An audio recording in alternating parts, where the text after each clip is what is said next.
Hello friends, 50-50 सदाबहार GK GS और current affairs के इस 50 क्वेश्चन के सीरीज में आपका एक बार फिर से स्वागत है। ये 50 क्वेश्चन का सीरीज जीके जीएस के हर सब्जेक्ट से आपको जोड़कर रखने का एक पूरा प्रयास है मेरा।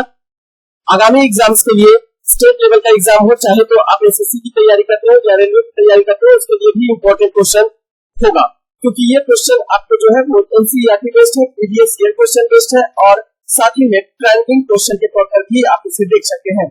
फ्रेंड्स, अभी तक अगर आपने हमारे टेलीग्राम चैनल को ज्वाइन नहीं किया है तो पीडीएफ लेना है अगर इससे प्रैक्टिस है तो हमारे टेलीग्राम चैनल को ज्वाइन कर लीजिएगा। टेलीग्राम चैनल का लिंक हर एक वीडियो के डिस्क्रिप्शन में हम डाल देते हैं फ्री ऑफ कॉस्ट। वहां पर विदाउट सोल्यूशन के और सोल्यूशन किया हुआ दोनों प्रकार का पीडीएफ आपको 50 क्वेश्चन की सीरीज का मिल जाएगा। और अगर फ्रेंड्स ऐसा लगता है कि ये सीरीज जो है आगामी एग्जाम्स के लिए इंपॉर्टेंट हो सकता है किसी स्टूडेंट के लिए, तो आप इसे शेयर जरूर कीजिएगा, लाइक भी कीजिएगा और चैनल पर नए हैं तो सब्सक्राइब जरूर कर लीजिएगा। 139वां नंबर सेट आज का पहला क्वेश्चन जो 139वां नंबर सेट का है, इसके पहले सारा सेट प्रैक्टिस जो है आपको पीडीएफ के रूप में अवेलेबल है हमारे टेलीग्राम चैनल पर, तो वहां से आप ले लीजिएगा। पहला क्वेश्चन देखते हैं 139 नंबर सेट प्रैक्टिस का। बिहार के किस जिले में लोटा विद्रोह हुआ था? बिहार के किस जिले में लोटा विद्रोह हुआ था, या कह सकते हैं कि बिहार के किस जेल में, जिले में नहीं यहाँ पे जेल में शामिल करेंगे, किस जेल में लोटा विद्रोह हुआ था? तो मुजफ्फरपुर के जेल में लोटा विद्रोह जो हुआ था वो कैदियों के द्वारा किया गया था। क्या था लोटा विद्रोह, जरा समझते हैं। तो यह मुजफ्फरपुर के जेल कैदियों के द्वारा सन 1856 ईस्वी में किया गया विद्रोह था। इसमें यहाँ के कैदियों ने मिट्टी के लोटे के स्थान पर, जो कि पहले पूर्व से दिए जा रहे थे पीतल के लोटा, फिर बीच में अंग्रेजों के द्वारा मिट्टी के लोटे दिए जाने लगे, जिसके कारण ही वहां के कैदियों ने पीतल के लोटे की मांग करने के लिए लोटा विद्रोह किया था। नंगा विद्रोह भी बिहार से रिलेटेड है, बड़ा अच्छा ये भी क्वेश्चन बार बार पूछते रहता है। ये छपरा जेल के कैदियों के द्वारा 4 मई 1930 ईस्वी में सविनय बख्तियार के दौरान स्वदेशी कपड़ों की मांग के लिए राम विनोद सिंह के नेतृत्व में किया गया एक प्रकार का विद्रोह हुआ था, जिसके अंतर्गत छपरा के कैदियों ने नंगी विद्रोह किया था, नंगा हड़ताल कर दिया था, क्लियर, ताकि स्वदेशी कपड़ा जो है वो उसे दिया जाए। नेक्स्ट क्वेश्चन है, प्रत्येक वर्ष 3 मई को विश्व प्रेस स्वतंत्रता दिवस मनाया जाता है। अब ये बताना है कि विश्व प्रेस स्वतंत्रता दिवस तो 3 मई को मनाया जाता है, लेकिन राष्ट्रीय प्रेस स्वतंत्रता दिवस किस तिथि को मनाया जाता है? तो राष्ट्रीय प्रेस स्वतंत्रता दिवस जो है वो 16 नवंबर को प्रत्येक वर्ष भारत में मनाया जाता है। जरा देखिएगा इसके इतिहास को। तो भारतीय प्रेस परिषद, पहले इसके बारे में देखते हैं क्योंकि प्रेस दिवस प्रेस परिषद से संबंधित है। तो भारतीय प्रेस परिषद, जिसे पहली बार 1966 ईस्वी में भारतीय प्रेस परिषद अधिनियम 1965 ईस्वी के तहत पहले प्रेस आयोग की सिफारिश पर स्थापित किया गया था, इसे अर्ध न्यायिक स्वायत्त प्राधिकरण के रूप में वर्ष 1979 ईस्वी में संसद के अधिनियम यानी प्रेस परिषद अधिनियम 1978 ईस्वी के तहत फिर से स्थापित किया गया। भारतीय प्रेस परिषद एक कॉर्पोरेट निकाय है जिसमें एक अध्यक्ष और 28 सदस्य होते हैं, जिसमें सभापति का चयन लोकसभा के अध्यक्ष के द्वारा, राज्यसभा के सभापति और परिषद के 28 सदस्यों के द्वारा आपस में चुने गए सदस्यों के द्वारा किया जाता है। 16 नवंबर को प्रतिवर्ष अंतरराष्ट्रीय सहिष्णु दिवस के रूप में मनाया जाता है। ध्यान दीजिएगा, 16 नवंबर को भारत में राष्ट्रीय प्रेस दिवस मनाया जाता है, साथ ही विश्व में अंतरराष्ट्रीय सहिष्णुता दिवस जो है वो भी 16 नवंबर को ही मनाया जाता है। 11 नवंबर की बात करेंगे, ऑप्शन नंबर 1, तो देश के पहले शिक्षा मंत्री मौलाना अबुल कलाम आजाद की जयंती के मौके पर राष्ट्रीय शिक्षा दिवस मनाया जाता है। 13 नवंबर की बात करें, ऑप्शन नंबर बी में है, तो वर्ल्ड काइंडनेस डे यानी विश्व दयालुता दिवस 13 नवंबर को मनाया जाता है। 20 नवंबर की बात करेंगे, ऑप्शन नंबर डी में दिया हुआ है, हर साल बाल दिवस या यूनिवर्सल चिल्ड्रंस डे के रूप में मनाया जाता है। क्लियर, यूनिवर्सल चिल्ड्रंस डे, राष्ट्रीय चिल्ड्रंस डे पूछेगा आपसे तो 14 नवंबर को, लेकिन विश्व बाल दिवस या यूनिवर्सल चिल्ड्रंस डे के रूप में 30 नवंबर को मनाया जाता है। क्लियर है। नेक्स्ट क्वेश्चन, सूची 1 को सूची 2 के साथ मिलान करना। एक तरफ समाचार पत्र दिया हुआ है और दूसरी तरफ जो है उस समाचार पत्र के प्रकाशक का नाम दिया हुआ है और आपको मिलान करना है। चलिए मिलान करते हैं। एक तरफ समाचार पत्र में काल, बंगाली, सुधारक, सोम प्रकाश का नाम दिया हुआ है, ये सभी समाचार पत्र हुआ करते थे। तो जरा इसका मिलान करके देखते हैं। काल नामक समाचार पत्र का प्रकाशन जो है वो शिवराम महादेव प्रांजपे के द्वारा किया गया था, जो आमतौर पर पढ़ते हुए काल के संपादक प्रांजपे थे। क्लियर। बंगाली के संपादक जो थे वो सुरेंद्र नाथ बनर्जी थे। सुधारक जो है सुधारक के प्रवर्तक या प्रकाशक गणेश आगरकर थे और सोम प्रकाश के प्रकाशक जो थे वो द्वारका नाथ विद्याभूषण थे। तो सही मिलान होता है 4, 1, 2, 3। अब जरा देखिएगा बारी बारी से। काल का प्रकाशन जो था वो 1906 ईस्वी में महाराष्ट्र से हुआ था। शिवरामन महादेव प्रांजले के द्वारा किया गया था। बंगाली का प्रकाशन जो है वो 1862 ईस्वी में गिरीश चंद्र घोष एवं सुरेंद्र नाथ बनर्जी के द्वारा कलकत्ता में किया गया था।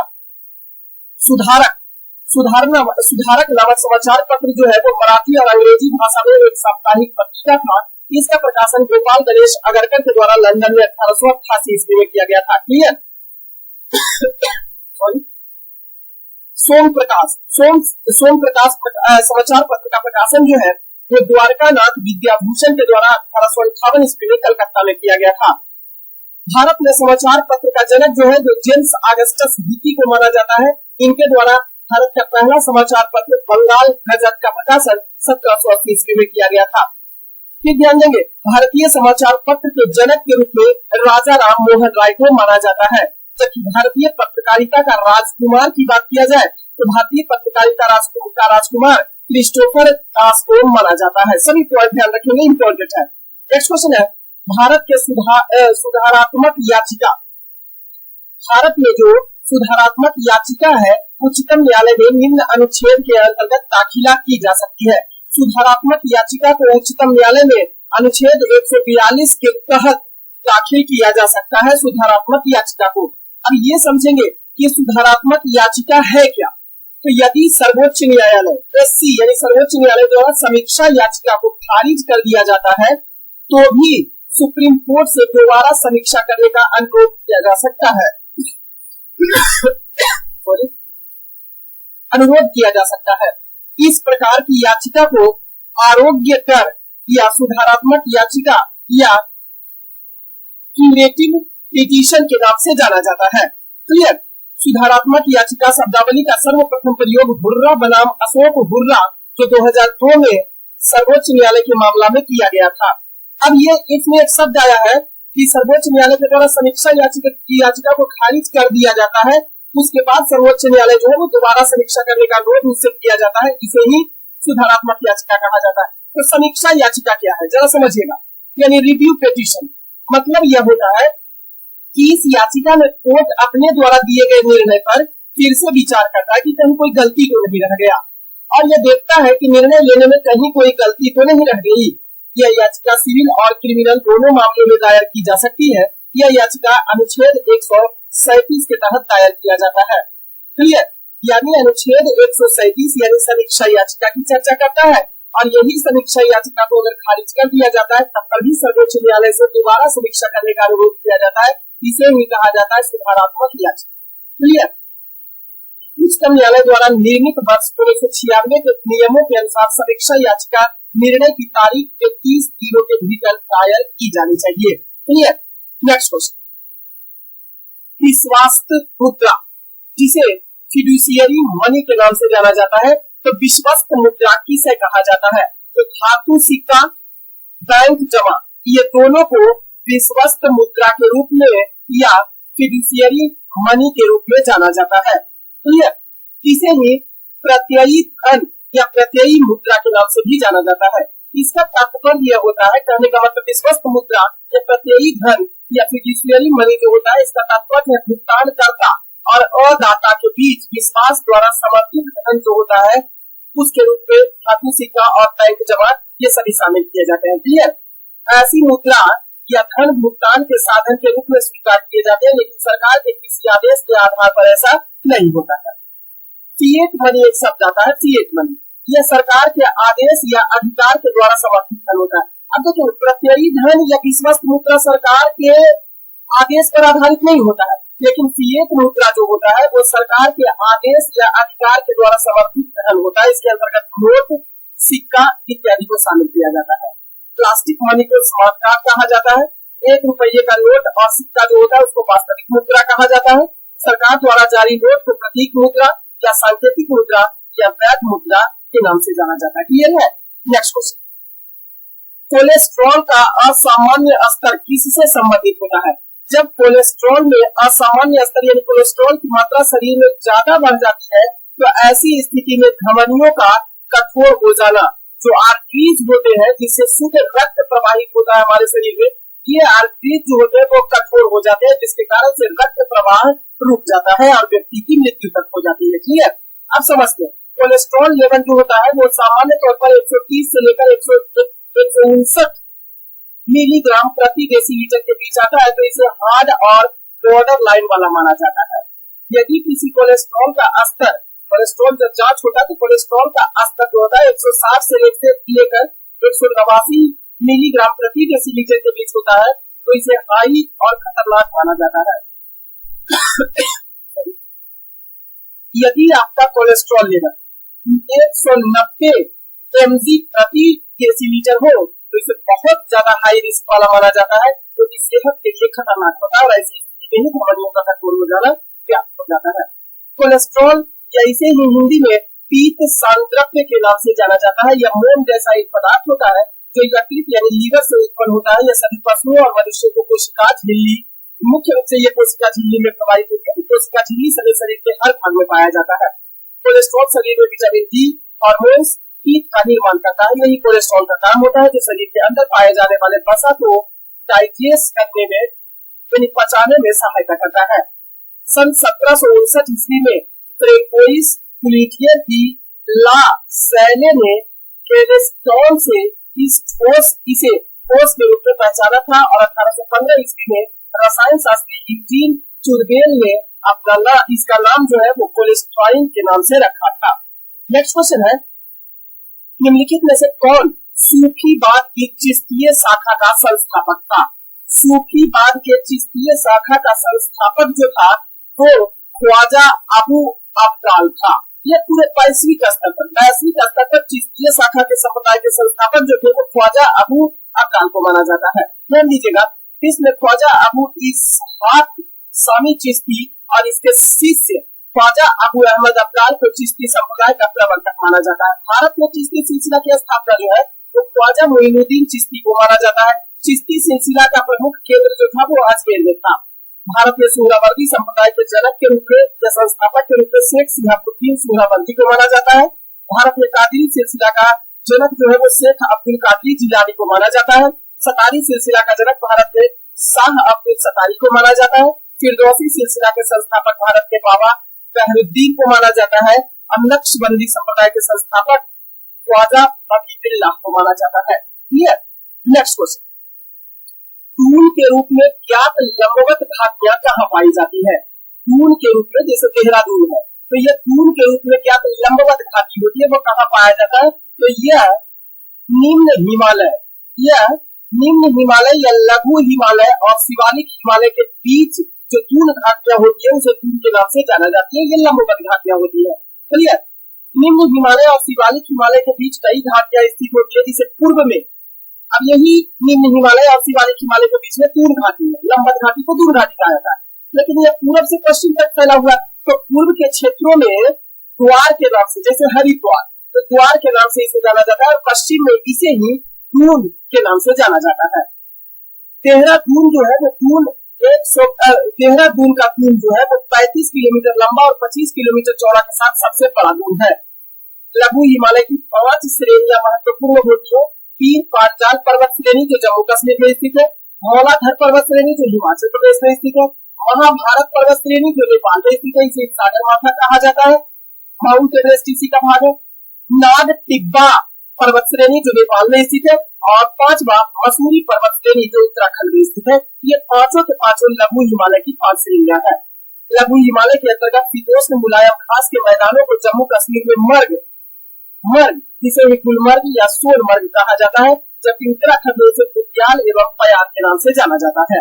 नेक्स्ट क्वेश्चन है, इंदिरा साहनी बनाम संघ मुकदमे में सर्वोच्च न्यायालय का निर्णय किस विषय से संबंधित था? तो इंदिरा साहनी बनाम संघ मुकदमा जो था उसमें सरकारी नौकरियों में अन्य पिछड़ा वर्ग ओबीसी अदर बैकवर्ड क्लास को आरक्षण का सही रूप से परिभाषित किया गया था, यानी उसको सही परिभाषित किया गया था कि हाँ ओबीसी को आरक्षण दिया जाना वैध है। क्लियर?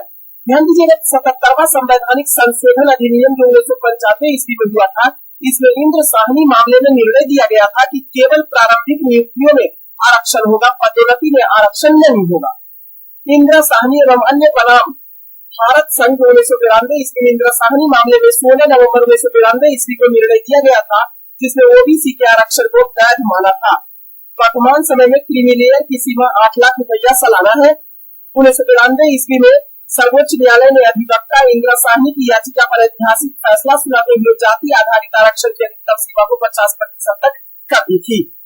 वर्तमान समय में भारतीय संविधान के अनुच्छेद 16 के 4 में कमजोर वर्गों के लिए विशेष प्रावधान की व्यवस्था किया गया है, आरक्षण की व्यवस्था किया गया है। नेक्स्ट क्वेश्चन है, प्रारंभ किसके अंतर्गत एक पहल है? तो प्रारंभ जो है वो स्टार्टअप इंडिया के अंतर्गत शुरू किया गया एक प्रकार का पहल है, प्रारंभ पहल। जरा देखेंगे तो प्रारंभ जो है वो स्टार्टअप इंडिया के अंतर्गत शुरू किया गया एक प्रकार का पहल है। स्टार्टअप इंडिया कार्यक्रम की शुरुआत 16 जनवरी 2016 को किया गया था। इसका उद्देश्य देश में स्टार्टअप के लिए आसान फाइनेंशियल विकल्प प्रदान करना होता है, क्योंकि ये संस्थाएं औपचारिक लेन देन में कठिनाई का सामना कर सकती है। नेक्स्ट क्वेश्चन है, कुंवर सिंह के विरुद्ध आरा में अंग्रेजी फौज का नेतृत्व करने वाला पहला सेनानायक कौन था? तो कैप्टन डनवर था जो पहला सेनानायक था, और यह कुंवर सिंह के विरुद्ध आरा में अंग्रेजी फौज का नेतृत्व किया था कैप्टन डनवर ने। जरा देखिएगा, बलिया के समीप अंग्रेजों के साथ युद्ध में विजयी होने के बाद 23 अप्रैल 1858 ईस्वी को गंगा पार करके जगदीशपुर लौटने के क्रम में कुंवर सिंह ने कैप्टन ली ग्रांट के नेतृत्व में आई अंग्रेजी सेना को परास्त कर दिया था। वीर कुंवर सिंह ने करीब 10,000 सैनिकों के साथ आरा की ओर प्रस्थान किया, जिसमें दानापुर छावनी से विद्रोह कर आए सैनिक भी सम्मिलित हो गए। दानापुर के करीब 500 यूरोपीय और सिख सैनिकों को कैप्टन डनवर के नेतृत्व में आरा भेज दिया गया, लेकिन 29 से 30 जुलाई को उन्हें पराजित होना पड़ा था। क्लियर? तो कैप्टन डनवर ही थे जिन्होंने आरा में अंग्रेजी फौज का नेतृत्व करते हुए कुंवर सिंह के विरुद्ध लड़े थे और इन्हें पराजय का मुंह झेलना पड़ा था। कुंवर सिंह ने कहा था, मैं जहां भी हूँ जगदीशपुर वही है, यह इनका नारा था। नेक्स्ट क्वेश्चन है, बिहार के किस शहर में इंग्लैंड के क्लिपटोन ब्रिज के तर्ज पर राज्य का पहला टूरिस्ट सस्पेंशन ब्रिज बनाया जा रहा है? नालंदा जिला के राजगीर में जो है वो इंग्लैंड के क्लिपटोन ब्रिज के तर्ज पर पहला टूरिस्ट सस्पेंशन ब्रिज बनाया गया है। नेक्स्ट क्वेश्चन है, निम्नलिखित में से कौन सा एक युग्म सही सुमेलित किया हुआ है? देखिएगा, संविधान का दूसरा भाग मौलिक अधिकार की चर्चा करता है? बिल्कुल नहीं। संविधान के दूसरे भाग में नागरिकता की व्यवस्था किया गया है, जो भारतीय संविधान का अनुच्छेद 5 से लेकर 11 तक की चर्चा मिलती है। तो ये है, तो ये गलत हो जाएगा। मौलिक अधिकार, मौलिक अधिकार की चर्चा भाग 3 में किया गया है, अनुच्छेद 12 से लेकर अनुच्छेद 35 तक। क्लियर? तो ये भी यहाँ पे मिलान गलत हो जाएगा। संविधान का चौथा जो है, चौथा का ये मौलिक कर्तव्य की चर्चा करता है, ये बात बिल्कुल ही सही है। मौलिक कर्तव्य जो है वो भाग 4 के क्रम में और अनुच्छेद 51 के क्रम, अनुच्छेद 51 के अंतर्गत शामिल किया गया है। मौलिक कर्तव्य की चर्चा भारतीय संविधान के मूल संविधान में नहीं था। इस 42वां संवैधानिक संशोधन 1976 ईस्वी के तहत स्वर्ण सी समिति की अनुशंसा की सिफारिश के आधार पर 10 मौलिक कर्तव्य को जोड़ा गया था। फिर बाद में 86वां संवैधानिक संशोधन 2003 में किया गया, जिसके तहत 6 से 14 वर्ष के बच्चों के या माता पिता के अभिभावक के मूल कर्तव्य बना दिया गया कि अपने बच्चों को राज्य सरकार जैसा चाहे वो शिक्षा को उपलब्ध करवाएगा। क्लियर? तो वर्तमान समय में मौलिक कर्तव्यों की संख्या जो है वो है 11। मौलिक कर्तव्य की चर्चा भारतीय संविधान में रूस के संविधान में शामिल किया गया है। संविधान का भाग 5वां क्या कहता है? तो संविधान का भाग 5वां जो है वो संघ के विधि व्यवस्था, संघीय शक्ति का उल्लेख जो करता है वो भाग 5 करता है, और इसके तहत अनुच्छेद जो है वो अनुच्छेद 52 से लेकर 151 अनुच्छेद 52 से लेकर 151 अनुच्छेद तक की चर्चा जो है वो संघीय शक्ति से संबंधित है, जो भाग 5 के अंतर्गत किया गया है।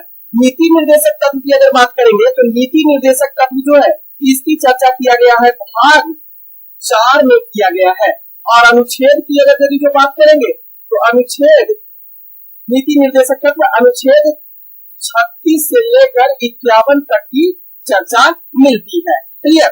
नीति निर्देशक तत्व को आयरलैंड के संविधान से भारतीय संविधान में ऐड किया गया है। तो आपका सही आंसर जो होगा वो होगा ऑप्शन नंबर सी, सही मिलान किया हुआ है। क्लियर।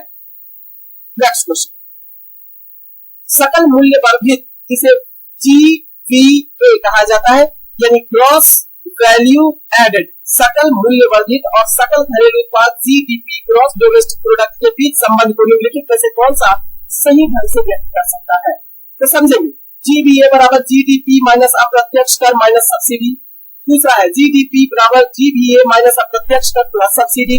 तीसरा ऑप्शन में जीवीए बराबर जीडीपी प्लस अप्रत्यक्ष कर प्लस सब्सिडी। चौथा है जीडीपी बराबर जीवीए प्लस उत्पादों पर कर। सही आंसर जो होगा वो चौथा आपका सही आंसर हो जाएगा। जीडीपी बराबर होता है जीवीए प्लस उत्पादों पर लगाया गया कर होता है। अब ये पहले समझेंगे जीवीए यानी ग्रॉस वैल्यू एडेड क्या होता है, सकल मूल्य वर्धित क्या होता है। तो अर्थशास्त्र में किसी भी क्षेत्र, उद्योग या अर्थव्यवस्था या व्यवसायिक क्षेत्र में उत्पादित माल व सेवाओं के मूल्य की माप को ही सकल मूल्य वर्धित कहा जाता है। वित्तीय वर्ष 2015-16 से सकल मूल्य वर्धित वित्तीय वर्ष 2015 से 16 से 2015 और 16 से सकल मूल्य वर्धन की अवधारणा को भारत में पहली बार प्रस्तुत किया गया था, प्रारंभ किया गया था। सकल घरेलू उत्पाद ग्रॉस डोमेस्टिक प्रोडक्ट क्या है? तो यह किसी भी देश में एक निश्चित अवधि के दौरान उत्पादित हुई सभी अंतिम वस्तुओं और सेवाओं का मूल्य मौद्रिक मूल्य कहलाता है। जीवीए और जीडीपी दोनों उत्पाद के ही मापदंड में शामिल किए जाते हैं। जीडीपी बराबर होता है जीवीए प्लस उत्पादों पर जो कर लगता है, तो एक प्रकार का प्रत्यक्ष कर होता है माइनस सब्सिडी, या जीवीए कहेंगे तो जीडीपी प्लस अनुकृति कर होता है। नेक्स्ट क्वेश्चन है, प्रत्यक्ष या इलास्टिक उत्तक यानी टिश्यू जो हड्डियों को एक साथ पकड़े रहते हैं उन्हें क्या कहा जाता है? तो हड्डी को हड्डी से जोड़ने का काम जो होता है वो लिगामेंट का होता है। क्लियर, यह लिगामेंट का काम होता है। नेक्स्ट क्वेश्चन है, भारत का एकमात्र सक्रिय ज्वालामुखी कौन सा कहाँ स्थित है? तो अंडमान निकोबार द्वीप समूह में भारत का एक सक्रिय ज्वालामुखी है जिसे क्या नाम दिया गया है? तो भारत में दो ज्वालामुखी है। पहला है पैरन ज्वालामुखी जो पैरन द्वीप अंडमान निकोबार द्वीप समूह के मध्य में मध्य अंडमान के पूर्व में स्थित है। दूसरा ज्वालामुखी भारत का नारकुंडम है।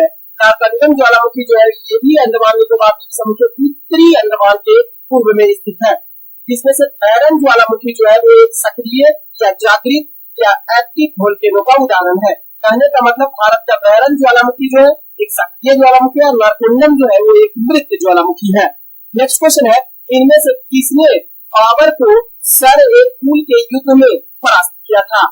तो सैवानी खां के द्वारा बाबर को सर एक पुल के युद्ध में, जो कि 1501 ईस्वी में सर एक पुल का युद्ध हुआ था, बाबर और उज़्बेक शासक सैवानी खां के मध्य हुआ था। इस युद्ध में उज़्बेकों ने युद्ध नीति का प्रयोग किया था और बाबर को पूरी तरह से परास्त किया था।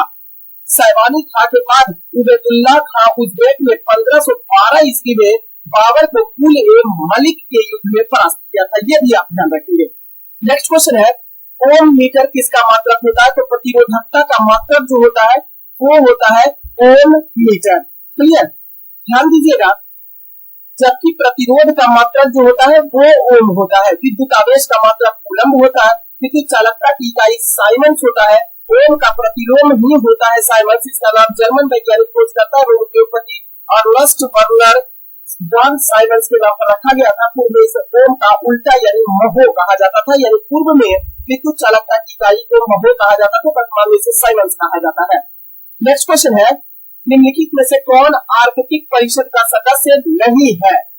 आर्कटिक परिषद का सदस्य नहीं है कनाडा, डेनमार्क, रूस या भारत। तो भारत जो है वो आर्कटिक प्रदेश आर्कटिक परिषद का सदस्य नहीं है। अब ये आर्कटिक परिषद क्या है जरा देखिएगा। आर्कटिक देशों साथ ही आर्कटिक के भेषज समुदाय और अन्य आर्कटिक निवासियों के बीच एक सहयोग, समन्वय और अनुक्रिया बढ़ाने के लिए एक उच्च स्तरीय अंतर सरकारी निकाय है। इस निकाय की स्थापना 19 सितंबर 1996 ईस्वी में ओटावा घोषणा के दौरान किया गया था। यानी आर्कटिक परिषद की स्थापना 19 सितंबर 1996 ईस्वी में ओटावा घोषणा में किया गया था। इसके सदस्य जो है वो Canada, Denmark, Finland, Iceland, Norway, रूसी संघ, स्वीडन और अमेरिका, ये 8 देश जो है वो आर्कटिक परिषद के सदस्य देश हैं। भारत इसका देश सदस्य नहीं है।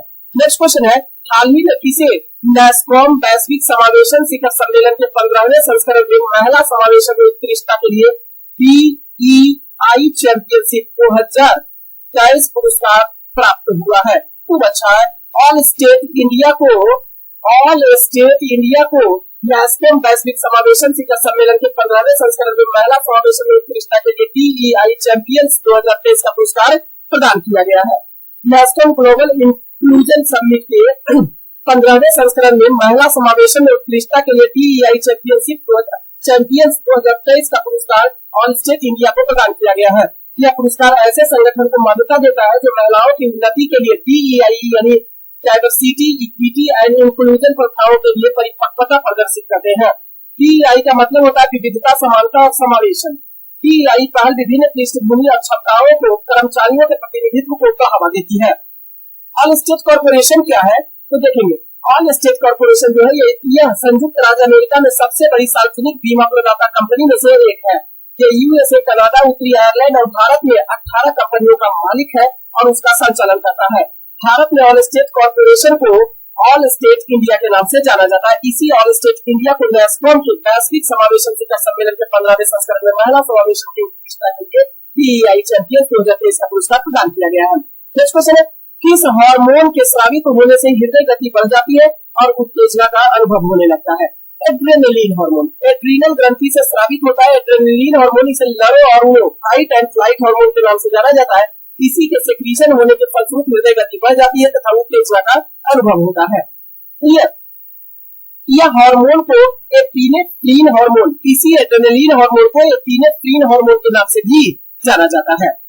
यह एड्रीनल ग्रंथि से स्रावित होता है। एड्रीनल ग्रंथि के अल्प स्राव से, अब यही ग्रंथि एड्रीनल ग्रंथि या एड्रीनल हार्मोन या एपिनेफ्रीन हार्मोन के अल्प स्रावन से, मतलब कम स्रावन होने से क्या हो सकता है? एडिशंस डिजीज हो जाता है। इसमें क्या होता है? रुधिर दाब कम जाता है शरीर में, सोडियम और जल का उत्सर्जन बढ़ जाता है तथा त्वचा पर जगह जगह चपटे पड़ने लग जाते हैं। इसी को एडिशंस डिजीज कहा जाता है। एड्रीनल हार्मोन के कम स्रावन से होता है।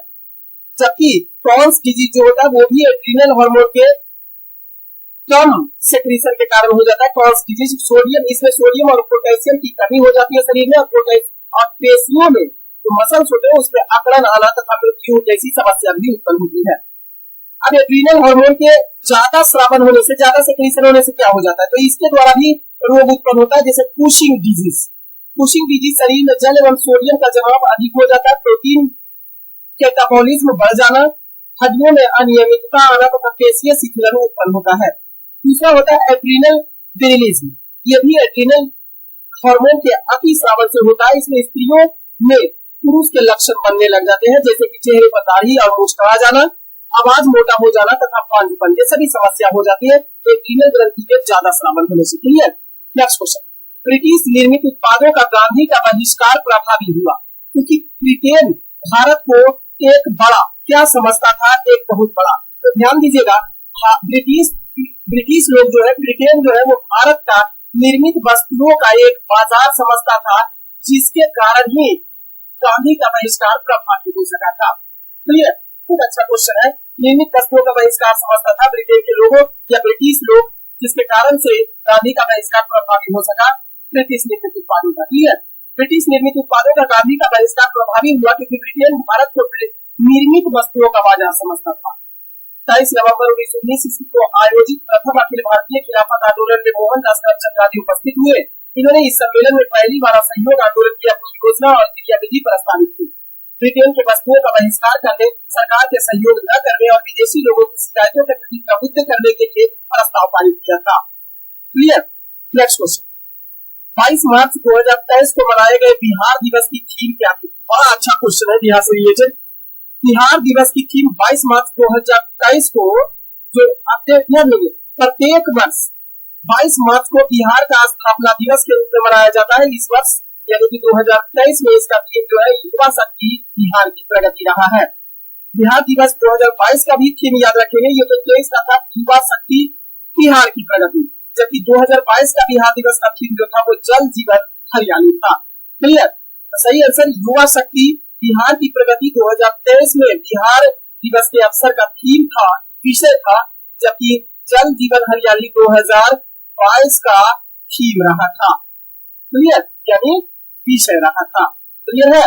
नेक्स्ट क्वेश्चन, इनमें से कौन सा विधेयक भारत में छोटे अपराधों के लिए सामुदायिक सेवा प्रदान करने का प्रस्ताव करता है? बड़ा अच्छा अधिनियम पारित हुआ है, विधेयक पारित हुआ है 2023 में। ये जो है वो भारतीय न्याय संहिता विधेयक 2023, भारतीय न्याय संहिता विधेयक 2023 जो है वो मानहानि और नशे में कदाचार जैसे छोटे अपराधों के दोषी लोगों को जल्द ही सजा के रूप में सामुदायिक सेवा करके रिहाई मिल सकती है, क्योंकि केंद्रीय गृह मंत्री अमित शाह ने भारतीय न्याय संहिता BNS विधेयक 2023 में सजा के रूप में इसका प्रावधान किया है। सही आंसर हो जाएगा भारतीय न्याय संहिता विधेयक 2023, जिसमें छोटे अपराधों के लिए सामुदायिक सेवा प्रदान करने का प्रस्ताव करता है। नेक्स्ट क्वेश्चन है, संसद द्वारा संकट काल यानी इमरजेंसी की घोषणा का अनुमोदन कितनी अवधि के अंतराल में होना चाहिए? तो संसद से 6 माह के अंतराल में अनुमोदन तीनों ही आपातकाल का। अब देखेंगे भारत में 3 प्रकार के आपातकाल की व्यवस्था किया गया है, जिसकी चर्चा भारतीय संविधान के भाग 18 में और अनुच्छेद 352 से 356 में किया गया है। तीनों प्रकार के आपातकाल कौन कौन सा है? राष्ट्रीय आपातकाल, जिसकी चर्चा भारतीय संविधान के अनुच्छेद 352 में। दूसरा है संवैधानिक आपातकाल, जिसे हम लोग कहते हैं राष्ट्रीय आपातकाल, राजकीय आपातकाल अनुच्छेद 356 में। और तीसरा है कित्तीय आपातकाल, या इसे ही अनुच्छेद 360 के अंतर्गत शामिल किया जाता है। क्लियर। आपातकाल की उद्घोषणा को इसके जारी होने की तारीख से 1 महीना के भीतर संसद के दोनों सदनों के द्वारा अनुमोदित होना चाहिए। अब देखिए इसमें भी इम्पोर्टेंट बात यह है कि ध्यान रखना यह है कि राष्ट्रीय आपातकाल जिसकी चर्चा अनुच्छेद 352 में किया गया है, इसमें संसद के द्वारा 1 माह के भीतर अनुमोदन जरूरी है। लेकिन बाकी का दोनों बाद में जो संवैधानिक आपातकाल है या राष्ट्रपति आपात शासनकाल जिसे कहा जाता है या राजकीय आपातकाल इसे कहा जाता है, इसमें संसद के 2 महीना का अनुमोदन होना जरूरी है 7 दिन के अंदर। और तीसरा वाला जो आपातकाल है उसमें भी 2 महीना के अंदर अनुमोदन होना बहुत जरूरी होता है। तो आप कहिएगा कि इसमें क्वेश्चन था कि संकट काल की घोषणा का अनुमोदन कितनी अवधि के अंतराल में होना चाहिए संसद की तरफ से। क्लियर। तो ध्यान दीजिएगा, यदि दोनों सदनों द्वारा अनुमोदित किया जाता है तो आपातकाल 6 महीने तक जारी रहता है और इसे हर 6 महीने के लिए संसद की मंजूरी के साथ अनिश्चित काल तक बढ़ाया जा सकता है। यानी अगले 6 महीना तक लागू करने के लिए तीनों ही प्रकार के आपातकाल को 6 महीना के भीतर अनुमोदन होना जरूरी होता, संसद की मंजूरी मिलना जरूरी होता। क्लियर। नेक्स्ट क्वेश्चन, हालांकि राष्ट्रीय आपातकाल जो है 1 महीना के अंदर अनुमोदन होना चाहिए, तभी वो 6 महीना के लिए लागू हो जाता है। जब लागू होगा राष्ट्रीय आपातकाल को, जब राष्ट्रपति लागू करते हैं तो संसद से 1 महीना के भीतर उसका अनुमोदन चाहिए, तभी वो अगले 6 महीना के लिए लागू हो जाएगा। जबकि दूसरा और तीसरा आपातकाल जो है यानी राष्ट्रपति शासन और वित्तीय आपातकाल, ये दोनों आपातकाल ऐसे हैं जिसमें लागू होने से 2 महीना के भीतर संसद का अगर अनुमोदन प्राप्त हो जाता है तो अगले 6 माह के लिए लागू हो जाता है। क्लियर। नेक्स्ट क्वेश्चन, यदि पृथ्वी का गुरुत्वाकर्षण बल अचानक लुप्त हो जाए तो ऐसी स्थिति में निम्नलिखित में से क्या हो सकता है? तो बस स्थिति शून्य हो जाएगा, परंतु द्रव्यमान तो वही बने रहेगा। कि द्रव्यमान कांस्टेंट है, नियत है। द्रव्यमान जो है वो नियत है। तो वस्तु का भार अगर गुरुत्वाकर्षण बल ग्रेविटेशनल फोर्स अगर यदि जो अचानक लुप्त हो जाए, खत्म हो जाए, इसका मतलब है कि कोई भी वस्तु का भार पृथ्वी पर शून्य हो जाएगा, द्रव्यमान वही रहेगा। क्लियर। अब ऐसी स्थिति में क्या हो जाएगा जरा समझिएगा। तो गुरुत्वाकर्षण बल की अनुपस्थिति में पृथ्वी की सभी वस्तुएं व्यावहारिक रूप से चलायमान हो जाएगी। जो सजीव वस्तुएं हैं वो व्यावहारिक रूप से चलायमान यानी चलने लग जाएगी अपने आप, अर्थात अंतरिक्ष में वे तैरने लग जाएगी। पृथ्वी के घूर्णन के परिणाम स्वरूप कार्य तभी केंद्रीय बल के कारण सभी मुख्य वस्तुएं इस तरह से दूर अंतरिक्ष में जाकर गिर जाएगी। नेक्स्ट क्वेश्चन है, हाल ही में किस राज्य ने अगस्त 2023 में सभी स्थानीय सरकारी संस्थाओं को भंग कर दिया है? खूब अच्छा क्वेश्चन है।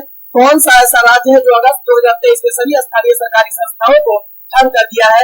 वो है पंजाब राज्य सरकार के द्वारा भंग कर दिया गया है। सभी स्थानीय सरकारी संस्थान जैसे पंचायती समिति, जिला परिषद या ग्राम पंचायत को तत्काल प्रभाव से भंग कर दिया है। पंचायत समिति और जिला परिषद का चुनाव जो होगा जिसके बाद 25 नवंबर को होगा तथा ग्राम पंचायत का चुनाव जो पंजाब में होगा वो 31 दिसंबर को होगा। सभी स्थानीय निकायों का चुनाव भंग होने की स्थिति से 6 माह के अंदर करा लेना बहुत ही अनिवार्य होता है। नेक्स्ट क्वेश्चन है, भारतीय भूवैज्ञानिक सर्वेक्षण एक संबद्ध कार्यालय है। किसका संबद्ध कार्यालय है? तो खान मंत्रालय का। क्या ऐसी बात है? भूवैज्ञानिक सर्वेक्षण खान मंत्रालय करेगा तो खान खुदाई करेगा।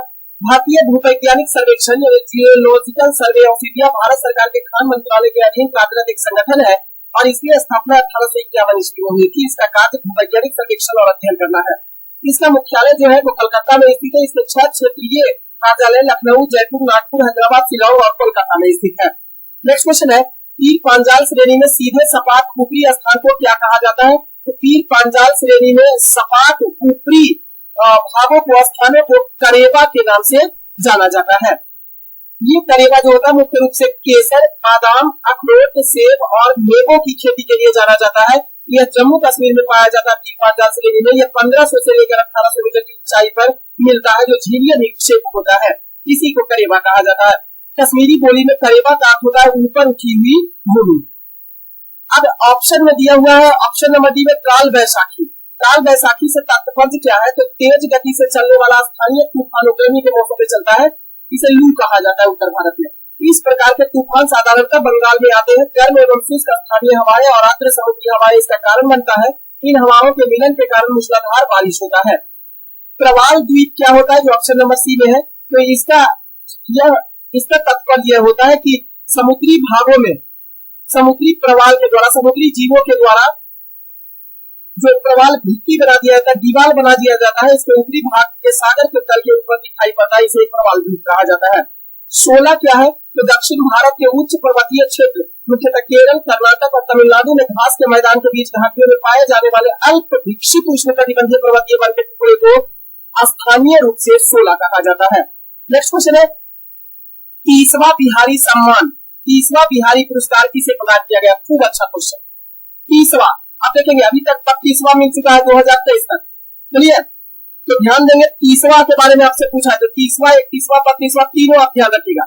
30वां बिहारी सम्मान जो है वो मोहन कृष्ण बोहरा को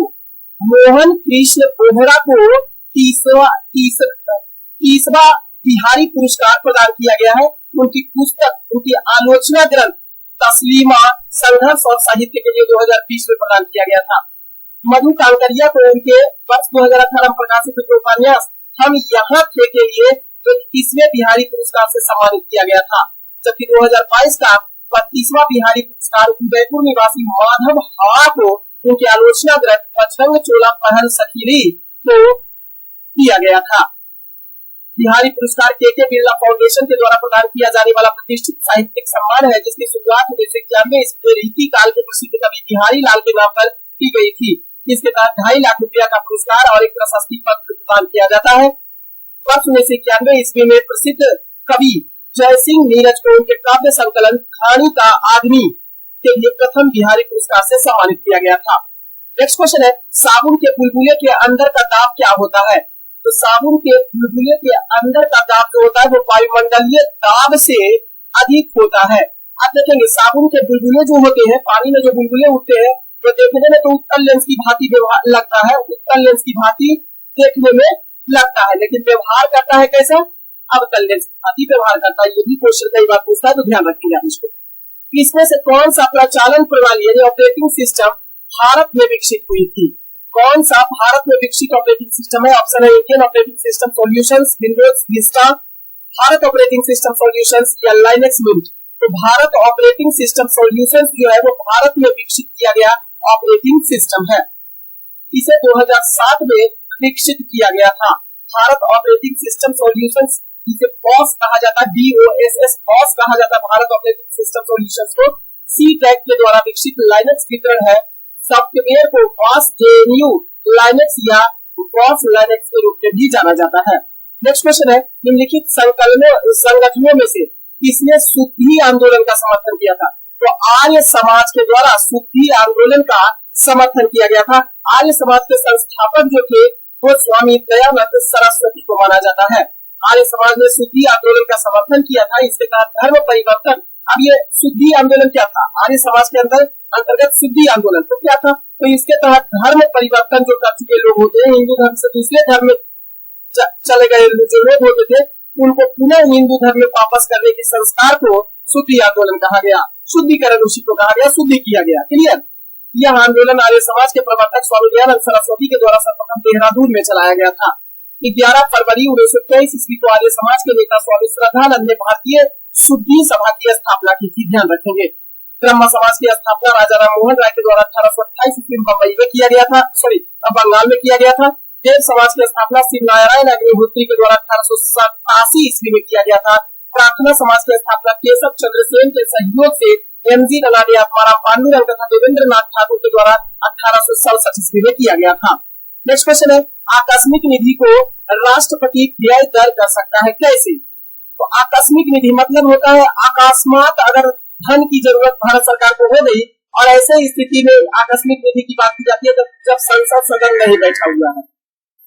और अगर संसद सदन बैठा हुआ तो संचित निधि तो है ही, लेकिन जब संसद सदन नहीं बैठा हुआ तो ऐसी स्थिति में भारत सरकार को अगर अकस्मात धन की आवश्यकता पड़ जाती है तो ऐसी स्थिति में यही इमरजेंसी फंड जो होता है इसके द्वारा राष्ट्रपति संसदीय स्वीकृति के पूर्व संसद से स्वीकृति लिए बिना ही धन इससे खर्च कर सकते हैं। लेकिन जैसे ही संसद सदन में बैठेगा तो इसका ब्यौरा राष्ट्रपति को संसद के समक्ष प्रस्तुत करना पड़ता है। क्लियर। आकस्मिक निधि की चर्चा अनुच्छेद 267 के अंतर्गत भारतीय संविधान में किया गया है। यह निधि राष्ट्रपति या कार्यपालिका या सरकार के अधीन होती है, अर्थात इस निधि से पैसा निकालने के लिए संसद की इजाजत की जरूरत नहीं होती है, लेकिन इस निधि का गठन संसद करती है तथा संसद में तय करती है कि इस निधि में कितना पैसा होना चाहिए। आकस्मिक निधि से धन को राष्ट्रपति संसदीय स्वीकृति से पूर्व व्यय कर सकते हैं। इसके अलावा ध्यान रखेंगे संचित निधि की चर्चा भारतीय संविधान में किया गया अनुच्छेद 266 के अंतर्गत, जिसमें संसद स्वीकृति के बाद धन का व्यय किया जाता है। नेक्स्ट क्वेश्चन है, कौन सा स्थानांतरण कृषि का एक प्रकार नहीं है? ऑप्शन है फंग, झूमिंग, फजेंडा या मिल्पा। तो फजेंडा जो है वो कॉफी के उत्पादन को फजेंडा कहा जाता है ब्राजील में। तो ध्यान देंगे ये स्थानांतरित कृषि का एक प्रकार नहीं है। स्थानांतरित कृषि क्या है जरा इसको ध्यान दीजिएगा। शिफ्टिंग कल्टीवेशन जिसे कहा जाता है, इसे झूम कृषि के नाम से भी पूर्वोत्तर भारत में जाना जाता है। एक आदिम प्रकार की कृषि व्यवस्था है जिसमें पेड़ों को काटकर जला दिया जाता था और साफ की गई भूमि पर पुराने उपकरणों से जुताई करके खेती कर दी जाती थी। इसे अलग अलग देशों में अलग अलग नाम से भी जाना जाता है। जैसे ध्यान रखेंगे ट्रिक के माध्यम से कि वियतनाम, ब्राजील, टोगो, म्यांमार, टूटो गया, कहा गया तो श्रीलंका में चना चबाने। 4 गो तो कम से कम याद रखेंगे। तो वियतनाम में इसे रे कहा जाता है, स्थानीय नाम जो स्थलांतरित कृषि का होता है वियतनाम में रे कहा जाता है, ब्राजील में इसे रोका कहा जाता है, म्यांमार में इसे टुडिया कहा जाता है, श्रीलंका में इसे चिन्ना कहा जाता है। तो 4 को तो कंफर्म याद रखेंगे। रे वियतनाम, ब्राजील को रोको, म्यांमार टूटो गया, कहा गया तो श्रीलंका में चना चबा। इसके अलावा थाईलैंड में इसे तमड़ाई कहा जाता है, फिलीपींस में कैनिंग कहा जाता है, वेनेजुएला में कानूगो कहा जाता है, पूर्वोत्तर भारत में इसे झूमिंग कृषि कहा जाता है, मेडागास्कर में तापी कहा जाता है, पश्चिमी अफ्रीका में लोगन कहा जाता है, मैक्सिको में कोमिल और मिल्पा कहा जाता है, ग्वाटेमाला में भी स्थानांतरित कृषि को मिल्पा कहा जाता है, इंडोनेशिया में लादांग स्थानांतरित कृषि को कहा जाता है और केरल में ओनम, एरका और कुमारी के नाम से इसे स्थानांतरित कृषि को माना जाता है। नेक्स्ट क्वेश्चन है, एक ईबी किसके बराबर होता है? ये पहले समझिएगा ईबी किसको कहते हैं। तो एक्साबाइट, ईबी का मतलब एक्साबाइट, एक एक्साबाइट बराबर 1024 पेंटाबाइट होता है। क्लियर। अब ध्यान देंगे शुरू से 1024 बाइट बराबर 1 केबी, 1024 केबी बराबर 1 एमबी, 1024 एमबी यानी मेगाबाइट बराबर होता है 1 जीबी और 1024 जीबी बराबर होता है 1 टीबी टेराबाइट, 1024 टीबी बराबर 1 पेंटाबाइट, 1024 पेंटाबाइट बराबर 1 ईबी यानी एक्साबाइट और 1024 एक्साबाइट बराबर 1 जेडबी और 1024 जेडबी बराबर होता है 1 बाइट। क्लियर। तो सही आंसर जो आपका होगा 1024 टीबी पेंटाबाइट होता है 1 ईबी एक्साबाइट बराबर। नेक्स्ट क्वेश्चन है, अगर चालू नाभिकीय रिएक्टर में कंट्रोल छड़ का उपयोग न किया जाए तो क्या हो सकता है? तो ऐसे स्थिति में यही हो सकता है कि चेन प्रक्रिया जो होगा, नियंत्रण जो प्रक्रिया होता है, विखंडन प्रक्रिया चेन श्रृंखला से बाहर चली जाती है। यही होगा कंट्रोल छड़ का अगर प्रयोग न किया जाए। अब क्यों किया जाता है कंट्रोल छड़ का और कंट्रोल छड़ के रूप में किसका इस्तेमाल किया जाता है इसको भी देख लेंगे। अगर चालू नाभिकीय रिएक्टर में कंट्रोल छड़ का उपयोग नहीं किया जाए तो चेन प्रक्रिया सीमा से बाहर चली जाएगी। क्यों? क्योंकि नियंत्रक पदार्थ जो होता है कैडमियम और बोरॉन का छड़ प्राप्त किया जाता है। हमारे नाभिकीय रिएक्टर में नियंत्रक क्षण के रूप में, कंट्रोलर के रूप में कैडमियम और बेरिलियम के क्षण का प्रयोग किया जाता है। यह श्रृंखला अभिक्रिया को नियंत्रित करने एवं नियत दर पर संपन्न करने के लिए इसका प्रयोग किया जाता है। ये पदार्थ विखंडन के लिए उपलब्ध न्यूट्रॉन की सीमा को नियंत्रित कर लेते हैं और श्रृंखला अभिक्रिया नियंत्रित हो जाता है। इसी का प्रयोग न किया जाए तो ऐसे स्थिति में चेन प्रक्रिया बाहर हो जाएगी, विखंडन से श्रृंखला अभिक्रिया से बाहर हो जाएगी और अनियमित हो जाएगी। नाभिकीय रिएक्टर में शीतलक यानी कूलेंट के रूप में सोडियम और पोटेशियम के द्रवित घोल का इस्तेमाल किया जाता है, जो विखंडन के दौरान उत्पन्न ऊष्मा को अवशोषित करने का काम करता है। नाभिकीय रिएक्टर में मंदक यानी मॉडरेटर के रूप में भारी जल एवं ग्रेफाइट का प्रयोग किया जाता है, जो तीव्रगामी न्यूट्रॉन की गति को मंद करता है। इसमें ईंधन के रूप में यानी नाभिकीय रिएक्टर में ईंधन के रूप में यूरेनियम का प्रयोग किया जाता है। नेक्स्ट क्वेश्चन है, वित्तीय स्थिरता रिपोर्ट किसके द्वारा जारी किया जाता है? तो भारत में वित्तीय स्थिरता रिपोर्ट भारतीय रिजर्व बैंक यानी आरबीआई के द्वारा वित्तीय स्थिरता रिपोर्ट जारी किया जाता है, जबकि ग्लोबल फाइनेंशियल स्टेबिलिटी रिपोर्ट यानी वैश्विक वित्तीय स्थिरता रिपोर्ट अंतरराष्ट्रीय मुद्रा कोष IMF इंटरनेशनल मॉनेटरी फंड के द्वारा एक अर्धवार्षिक रिपोर्ट होता है, यानी प्रत्येक 6 महीना पर रिपोर्ट जारी करता है। अंतरराष्ट्रीय मुद्रा कोष IMF global financial stability report होती है, जो वैश्विक वित्तीय बाजार की स्थिरता और उभरते बाजारों के वित्त पोषण का आकलन करती है। यह रिपोर्ट प्रति वर्ष 2 बार अप्रैल और अक्टूबर महीना में जारी किया जाता है, जबकि भारत में वित्तीय स्थिरता रिपोर्ट RBI के द्वारा जारी किया जाता है। ध्यान रखिए, निम्न में से किसके द्वारा तंबाकू छोड़ो ऐप लॉन्च किया गया है? तंबाकू छोड़ो ऐप लॉन्च किया गया है, जाहिर सी बात होगा वो विश्व स्वास्थ्य संगठन, जो स्वास्थ्य से रिलेटेड होगा, तो विश्व स्वास्थ्य संगठन WHO वर्ल्ड हेल्थ ऑर्गेनाइजेशन के द्वारा दक्षिण पूर्व एशियाई क्षेत्रों ने तंबाकू छोड़ो ऐप यानी क्विट टोबैको ऐप लॉन्च किया है। यह एप्लीकेशन लोगों को धूम्रपान रहित और अन्य नए उत्पादों सहित सभी रूपों में तंबाकू को छोड़ने में मदद करता है। इस ऐप को WHO के साल भर चलने वाले कमिट टू क्लीट अभियान के दौरान लॉन्च किया गया है। WHO की स्थापना 7 अप्रैल 1948 ईस्वी को किया गया था। इसका मुख्यालय जेनेवा में स्थित है। ध्यान दीजिएगा, दुनिया का पहला देश न्यूजीलैंड है जो 2025 तक धूम्रपान छोड़ने का लक्ष्य निर्धारित किया है। नेक्स्ट क्वेश्चन है, हाल ही में किस राज्य ने भारत का पहला कृषि डेटा एक्सचेंज लॉन्च किया है? भारत का पहला कृषि डेटा एक्सचेंज को लॉन्च किया है, वो है भारत का तेलंगाना राज्य। तेलंगाना के IT और इंडस्ट्री मंत्री KT रामाराव ने भारत का पहला एग्री डेटा एक्सचेंज और agri data management framework ADAM की पेशकश की है। एग्री सेक्टर के लिए डिजिटल पब्लिक इंफ्रास्ट्रक्चर DPI के रूप में विकसित ADAX तेलंगाना सरकार, वर्ल्ड इकोनॉमिक फोरम और भारत विज्ञान संस्थान के बीच की साझेदारी है। ये पहल तेलंगाना को खाद्य प्रणालियों में परिवर्तन लाने और किसानों को आजीविका में सुधार करने के लिए इनोवेशन और टेक्नोलॉजी का उपयोग करने में मदद करती है। नेक्स्ट क्वेश्चन है, रंग महल संस्कृति किससे संबंधित है? कुषाण युग से। रंग महल संस्कृति का संबंध जो है वो ताम्र पाषाण काल और कुषाण की संस्कृति से, कुषाण युग से संबंधित है। रंग महल जो है वो भीलवाड़ा जिला राजस्थान का एक प्राचीन ऐतिहासिक स्थान है। इस प्राचीन किले के उत्खनन से पूर्व शिष्य की मिट्टी जो कुषाण युगीन राजस्थान के ग्रामीण जनजीवन को महत्वपूर्ण जानकारी प्राप्त होती है। रंग महल सरस्वती एवं द्विशतकी नदी के तट पर स्थित है। राजस्थान के हनुमानगढ़ जिले के रंग महल नामक स्थान से कुषाण युग के सिक्के, मिट्टी की कुएं और मकान की प्राप्ति हुई है। रंग महल संस्कृति का संबंध ताम्र पाषाण युग से भी रहा है। इस संस्कृति के उत्खनन करता डॉक्टर हन्ना रीड के निर्देशन में स्वीडिश दल ने 1952 से 1954 ईस्वी में किया था। रंग महल संस्कृति से ब्राह्मी लिपि में नाम अंकित 2 कांसे की सील भी प्राप्त हुआ है। सील मतलब पत्थर प्राप्त हुआ है। इस संस्कृति में मुख्यतः लाल या गुलाबी रंग के वृत्तबंध का प्रयोग किया जाता था। ये भी क्वेश्चन कई बार पूछता है कि रंग महल में किस प्रकार के वृत्तबंध का प्रयोग होता था? तो लाल एवं गुलाबी रंग की। नेक्स्ट कहां से मिला है? तो राजस्थान से। नेक्स्ट क्वेश्चन है, मानव के श्वेत रक्त कण WBC जिसे कहा जाता है व्हाइट ब्लड कॉर्पोसल्स का व्यास कितना होता है? तो व्यास मिलीमीटर में अगर देखा जाए तो 0.007 मिलीमीटर के बराबर होता है WBC का व्यास। WBC का आकार अगर माइक्रोन मीटर में अगर देखा जाए तो 12 से लेकर 17 माइक्रोन मीटर, या इसी को मिलीमीटर में अगर देखा जाए तो 0.007 मिलीमीटर होता है, और यह RBC का लगभग 3 गुना होता है।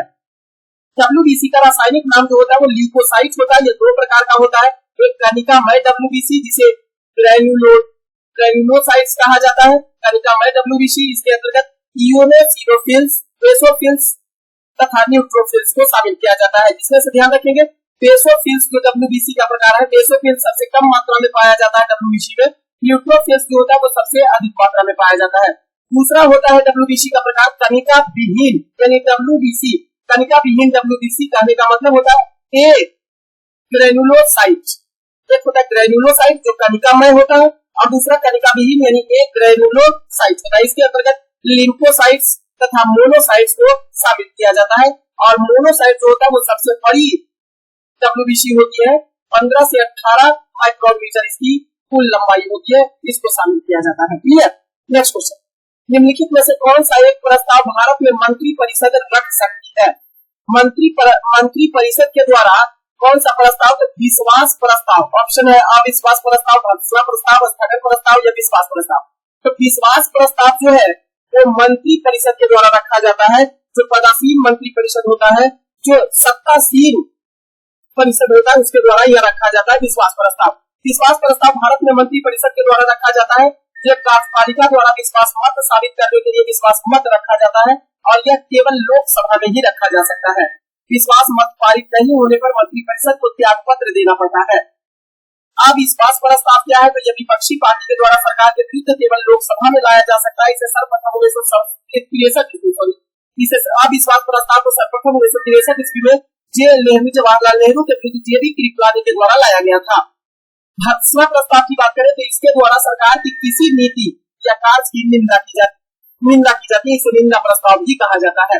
स्थगन प्रस्ताव की बात करें तो इसके द्वारा सदन की कार्यवाही को रोका जाता है जो सरकार की नीति से असंतुष्ट होने के कारण हो सकता है। नेक्स्ट क्वेश्चन है, कौन सा स्टोरेज डिवाइस रील्स का पहाड़ कहलाती है? कौन सा स्टोरेज डिवाइस है जो रील्स का पहाड़ कहलाती है? वो है मैग्नेटिक टेप। मैग्नेटिक टेप जो होता है एक ऐसा स्टोरेज डिवाइस होता है, ये सेकेंडरी स्टोरेज डिवाइस होता है कंप्यूटर में और इसे ही रील्स का पहाड़ कहा जाता है। मैग्नेटिक टेप को स्टोरेज करने की सबसे पुरानी तकनीक होती है। इसके शुरुआती दौर में इसका प्रयोग बाइनरी और ऑडियो डेटा को स्टोर करने के लिए किया जाता था। मैग्नेटिक टेप डिवाइस में एक प्लास्टिक रिबन पर चुंबकीय पदार्थ आयरन ऑक्साइड या क्रोमियम डाइऑक्साइड की परत चढ़ी रहती है, जिसकी चौड़ाई 4 mm से लेकर 1 इंच तक हो सकती है। मैग्नेटिक टेप जो होता है 100 MB से लेकर 200 GB तक के डेटा को स्टोर करता है। मैग्नेटिक टेप में दो अलग अलग डेटा अंतर करने के लिए उनके बीच कुछ खाली जगह छोड़ दिया जाता है, जिसे इंटर रिकॉर्ड गैप कहा जाता है, IRG कहा जाता है। मैग्नेटिक डिस्क भी एक होता है, जिसको भी ध्यान रखेंगे। मैग्नेटिक टेप और मैग्नेटिक डिस्क को क्या अंतर है? तो मैग्नेटिक डिस्क एक सेकेंडरी स्टोरेज डिवाइस है, जिसका इस्तेमाल बहुत बड़ी मात्रा में डेटा को स्टोर करने के लिए किया जाता है, जिसमें से 100 GB से लेकर के टेराबाइट तक के डेटा स्टोर करने की इसमें क्षमता पाई जाती है। यह 3 प्रकार का होता है, एक हार्ड डिस्क, फ्लॉपी डिस्क और जीप डिस्क होता है। नेक्स्ट क्वेश्चन है, ASMI क्या होता है? ASMI क्या है? तो बंदूक के निर्माण के लिए पारंपरिक विधि का इस्तेमाल किया जाना। देखिए, भारत की पहली स्वदेशी पिस्तौल, ऑप्शन नंबर 1, भारत की पहली स्वदेशी पिस्तौल जो है वो ASMI है। देखिएगा, भारत की पहली स्वदेशी 9 mm मशीन पिस्टल को इन्फेंट्री स्कूल महू और DRDO के apartment armament research and development establishment ARDE Pune द्वारा 2020 में संयुक्त रूप से विकसित किया गया था। Machine ASMI machine, ASMI machine gun को। क्लियर।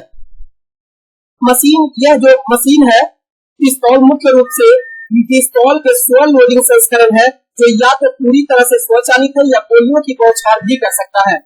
इसमें मुख्य योगदान जो है वो लेफ्टिनेंट कर्नल प्रसाद बलसोड़ को है। मशीन यानी कि यही ASMI मशीन जो है वो पिस्टल इन सर्विस 9 mm गोला बारूद फायर करती है। 2 किलोग्राम से कम के कुछ खाली वजन के साथ इसमें 8 इंच बैरल और 33 राउंड उच्च क्षमता वाली पत्रिका है। इसमें इसका ऊपरी रिसीवर एयरक्राफ्ट ग्रेड एल्यूमिनियम से बना है और निचला रिसीवर कार्बन फाइबर से बना है। पिस्तौल का नाम असमी रखा गया है, जिसका अर्थ है गौरव, आत्मसम्मान और कड़ी मेहनत। नेक्स्ट क्वेश्चन है, जैन दर्शन के अनुसार सृष्टि के रचना और पालन पोषण कहां से हुआ था? तो ध्यान दीजिएगा, सार्वभौमिक विधान से ही सृष्टि का पालन और पोषण हुआ है। ये जैन धर्म का दर्शन है।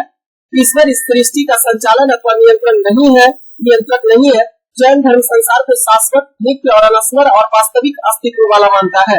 जैन धर्म के संस्थापक एवं प्रथम तीर्थंकर ऋषभदेव थे। जैन धर्म में कुल तीर्थंकरों की संख्या 24 हुई। 24वें तीर्थंकर महावीर स्वामी को माना जाता है। महावीर स्वामी का जन्म 540 ईसा पूर्व से में हुआ था तथा इनकी मृत्यु 468 ईसा पूर्व में पावापुरी में हुई थी, नालंदा जिला में। जैन धर्म के त्रिरत्न सम्यक दर्शन, सम्यक ज्ञान और सम्यक आचरण है, जिसे रत्न त्रय के नाम से भी जाना जाता है। नेक्स्ट क्वेश्चन है, निम्नलिखित में से किस मंत्रालय ने DPIIT के साथ सरस आजीविका स्टोर में एक जिला एक उत्पाद वॉल को लॉन्च किया है? बड़ा अच्छा क्वेश्चन है। क्वेश्चन क्या है कि निम्नलिखित में से किस मंत्रालय ने DPIIT के साथ सरस आजीविका स्टोर में एक जिला एक उत्पाद वॉल को लॉन्च किया है? तो ये ग्रामीण विकास मंत्रालय के द्वारा इसे लॉन्च किया गया था। अब जरा देखिएगा ये क्या है। भारत के स्वदेशी शिल्प और कारीगरों को बढ़ावा देने की दिशा में एक महत्वपूर्ण कदम में एक जिला एक उत्पाद ODOP, one district one product कार्यक्रम वाणिज्य और उद्योग मंत्रालय के उद्योग और आंतरिक व्यापार संवर्धन विभाग के DPIIT के तहत पहल की है। इसने यहाँ नई दिल्ली में ग्रामीण विकास मंत्रालय के साथ अपना सहयोग शुरू किया है। क्लियर। नेक्स्ट क्वेश्चन, इनमें से कौन सा एक ताम्र अयस्क है? तांबा का अयस्क इसमें से कौन सा है? हेमेटाइट, मैग्नेटाइट, मैलेकाइट या क्रोमाइट? कौन है इसमें? तो मैलेकाइट। देखिए मैलेकाइट जो है इसमें से तांबा का अयस्क है, जबकि हेमाटाइट और मैग्नेटाइट लोहा का अयस्क है, क्रोमाइट क्रोमियम का अयस्क है। ध्यान दीजिएगा, तांबा के प्रमुख अयस्क में आता है कैल्कोपाइराइट, जिसे कॉपर पाइराइट कहा जाता है, CuAtS2, कैल्कोसाइट जिसे कॉपर ग्लास कहा जाता है, Cu2S, cuprite Cu2O, malachite CuCO3 into CuOS का होल ट्वाइस, एजुराइट यानी 2CuCO3 into CuOS का होल ट्वाइस। ये सभी तांबा के प्रमुख अयस्क होते हैं। मैग्नेटाइट जिसे Fe3O4 कहा जाता है, हेमाटाइट Fe3O3 होता है, यह लोहा का अयस्क होता है, जबकि क्रोमाइट FeOCO3 या क्रोमियम का अयस्क होता है। नेक्स्ट क्वेश्चन है, लाल पांडा की IUCN स्थिति निम्नलिखित में से क्या है? तो यह विलुप्त प्राय है। लाल पांडा जो है IUCN की रिपोर्ट के अनुसार विलुप्त प्राय के अंतर्गत पशु को शामिल किया गया है। यह जो लाल पांडा है वो सिक्किम का राजकीय पशु है। ये IUCN क्या है? तो international union for conservation of nature होता है। यह विश्व का सबसे पुराना और सबसे विशाल भूमंडलीय पर्यावरणीय संगठन है, जिसकी स्थापना 5 अक्टूबर 1948 ईस्वी को की गई थी। इसका मुख्यालय स्विट्जरलैंड के पोलैंड में स्थित है। IUCN का काम यह विलुप्त प्राय या विलुप्त, गंभीर रूप से संकटग्रस्त, संकटाधीन, निकट संकटाधीन जीवों की सूची को जारी करता है। नेक्स्ट क्वेश्चन है, निम्नलिखित में से कौन सा शनि ग्रह से संबंधित एक खगोलीय मिशन नहीं है? शनि ग्रह से संबंधित खगोलीय मिशन इसमें से कौन सा नहीं है? तो ध्यान देंगे ऑप्शन में पायनियर द्वितीय, वाइजर फर्स्ट, कैसिनी और वाइजर द्वितीय। तो ध्यान देंगे पायनियर फर्स्ट, पायनियर द्वितीय जो है ये शनि ग्रह से संबंधित खगोलीय मिशन के अंतर्गत शामिल नहीं किया गया है। बाकी Voyager first, Voyager second, Cassini ये सभी जो है वो शनि ग्रह के खगोलीय मिशन से संबंधित है। तो शनि ग्रह से संबंधित खगोलीय मिशन में Cassini, Huygens, Voyager first, Voyager द्वितीय को शामिल किया गया, लेकिन पायनियर मिशन जो है वो बाह्य अंतरिक्ष के उत्तेजन से संबंधित है। नेक्स्ट, अब इसी में से देखें ये 50 क्वेश्चन 50 क्वेश्चन का सीरीज समाप्त होता है। आपको कैसा लगा, क्वेश्चन कैसा था, जरूर आप बताइएगा। बहुत बहुत